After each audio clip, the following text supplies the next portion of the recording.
आप देख रहे हैं इंडिया न्यूज। आज पूरा देश आक्रोश से भरा हुआ है। कोलकाता में हुए ट्रेनी नर्स के साथ बर्बरतापूर्वक बलात्कार, जिसके बाद उसकी निर्मम हत्या ने पूरे देश को झकझोर के रख दिया है। लेकिन क्या ऐसी घटना देश में पहली बार हुई है या लोगों ने ऐसा आक्रोश पहली बार दिखाया है? अगर आप इतिहास को खंगालेंगे तो आपको एक ही जवाब मिलेगा, नहीं। इससे पहले भी अनेकों घटनाएं हुई जो दिल को दहला देने वाली थी। आज हमने उसी इतिहास को खंगाला और वर्तमान स्थिति को भी देखा तो आंकड़े रोंगटे खड़े कर देने वाले थे। देखिए ये रिपोर्ट।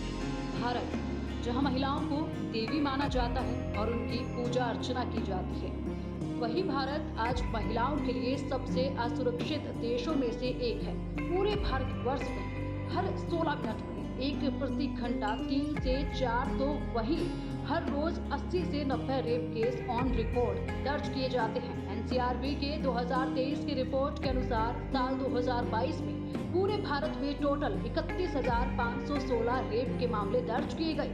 लेकिन हकीकत में ये आंकड़े और भी अधिक हो सकते हैं, जो कभी दुनिया के सामने आए ही नहीं। इस पूरे घटनाक्रम के बाद से पूरे देश में गुस्सा भरा हुआ है और आरोपी को फांसी देने की मांग की जा रही है, जिसके चलते कोलकाता सहित देश के विभिन्न हिस्सों में जन आक्रोश निकाला जा रहा है। पिछले दिनों भारत ने आजादी की 78वीं सालगिरह बड़े ही धूमधाम से मनाई। लाल किले से लेकर इंस्टा स्टोरी तक हर तरफ जश्न का माहौल था।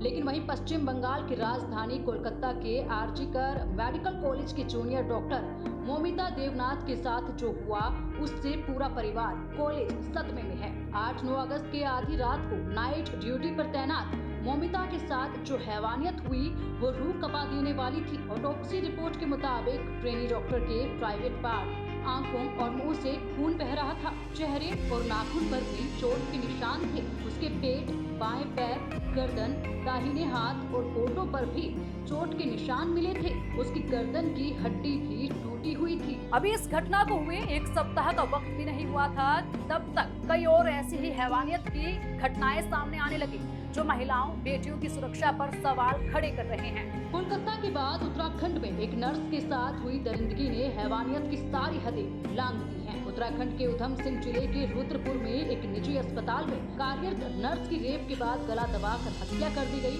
जिसका शव उत्तर प्रदेश के बिलासपुर थाना क्षेत्र के झाड़ियों से मिला। वहीं दूसरा मामला बिहार के मुजफ्फरपुर जिले से आया। यहाँ दबंगों ने एक 14 साल की मासूम को उसके माता पिता के सामने ही घर से उठा लिया, जिसके बाद उसके साथ जो हुआ वो काफी भयावह था। पीड़िता के साथ दबंगों ने सामूहिक दुष्कर्म किया, जिसके बाद उसके ब्रेस्ट को काट डाला, साथ ही उसके प्राइवेट पार्ट पर चाकू से कई वार किए गए। मानवता को शर्मसार करने वाली ये घटनाएं कोई नई बात नहीं है। इससे पहले भी कई ऐसी दरिंदगी महिलाओं के साथ हो चुकी है, जिससे पूरा देश कांप उठा था।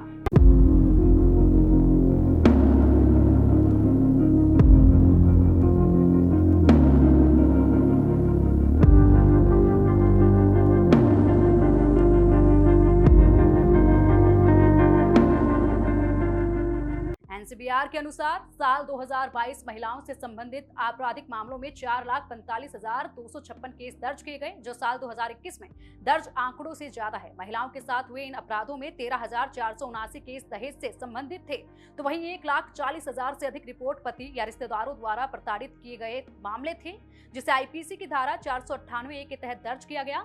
दर्ज मामलों में 7.1% मामले बलात्कार से जुड़े हुए थे। भारत में नारियों को देवी का दर्जा प्राप्त है। समाज में महिलाओं की पूजा अर्चना करने की परंपरा प्राचीन काल से चली आ रही है। पूरे भारतवर्ष में नारियों को विभिन्न रूपों, दुर्गा, काली, लक्ष्मी, सरस्वती, पार्वती जैसे असंख्य देवियों के स्वरूप में पूजा जाता है। वेद पुराणों में महिलाओं को पुरुषों से ऊपर स्थान दिया गया है, तो वहीं नारी के बिना इस संसार की कल्पना करना भी असंभव है। जिस नारी की कोख से हम सभी जन्म लेते हैं, जिनके रहमों कर्मों की बदौलत हम और आप चल पा रहे हैं, आज उसी देवी स्वरूप नारी के साथ उसी भारतवर्ष में ऐसी क्रूरता और दरिंदगी आखिर क्यों?